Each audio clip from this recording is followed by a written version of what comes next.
আসসালামু আলাইকুম, রোমানা ব্লগে সবাইকে স্বাগতম। সবাই কেমন আছেন? আশা করি আল্লাহ তাআলার রহমতে সবাই ভালো আছেন। তো আজকে আমি আপনাদেরকে ফুচকা ভাজার গল্প শোনাবো। তো আমি কিন্তু আসলেই জানতাম না, যখন বাড়িতে ছিলাম, গ্রামের বাড়িতে ছিলাম, যে ফুচকা এরকম হয়, এরকম ভাবে ভাজতে হয়, আমি কখনোই জানতাম না। তো যখন বাসায় গেলাম আমার বরের কাছে, তো ওখানে গিয়ে দেখলাম যে এরকম ভাবে ফুচকার মানে পাঁপড় পাওয়া যায়, তো এটাকে ভাজার পর এরকম হয়।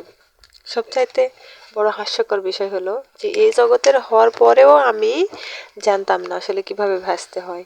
এখনো খুব একটা ভালো আমি উম, মানে ভাজতে পারি না আর কি।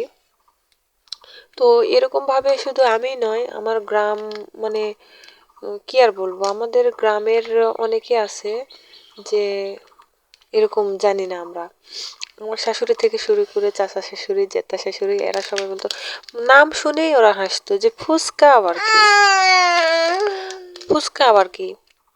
তো এখন আমি নিয়ে আসার পর তো সবাই দেখলো যে আসলে ফুচকা হলো এই জিনিস, আর এই জিনিস থেকে এই পাঁপড়টা হয়। তো সবাইকে খাওয়ালাম যে এরকম ফুচকা হয়। তো আমার মেয়ে একটু বায়না করছে, তো ওর আব্বু ওকে একটা প্যাকেট নিয়ে এসে দিছে ছুটি আসার সময়। তো সেটা আজকে খাবে বায়না করছে বলে একটু চেষ্টা করলাম আর কি। আমি খুব একটা ভালো ভাজতে পারি না, তো যেভাবে পারি সেভাবে আপনাদেরকে দেখালাম।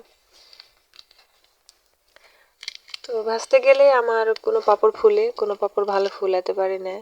তো আমি এখনো ভালোভাবে জানি না আসলে ফুচকাতে কিরকম ভাবে মানে করতে হয়, ভাজতে হয়। তো এটাই ছিল আমার গল্প। আর সবাই এখন তো ফুচকা চিনে, আগে এরকম জিনিস ছিল না। এই যে দেখেন, অবশেষে আমি ফুচকাটা এরকমভাবে ভাজলাম, এক একটা এক এক সাইজের হয়েছে। তো কেউ হাসবেন না।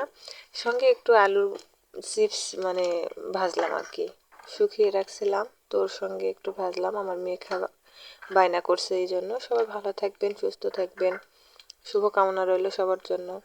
আল্লাহ হাফেজ।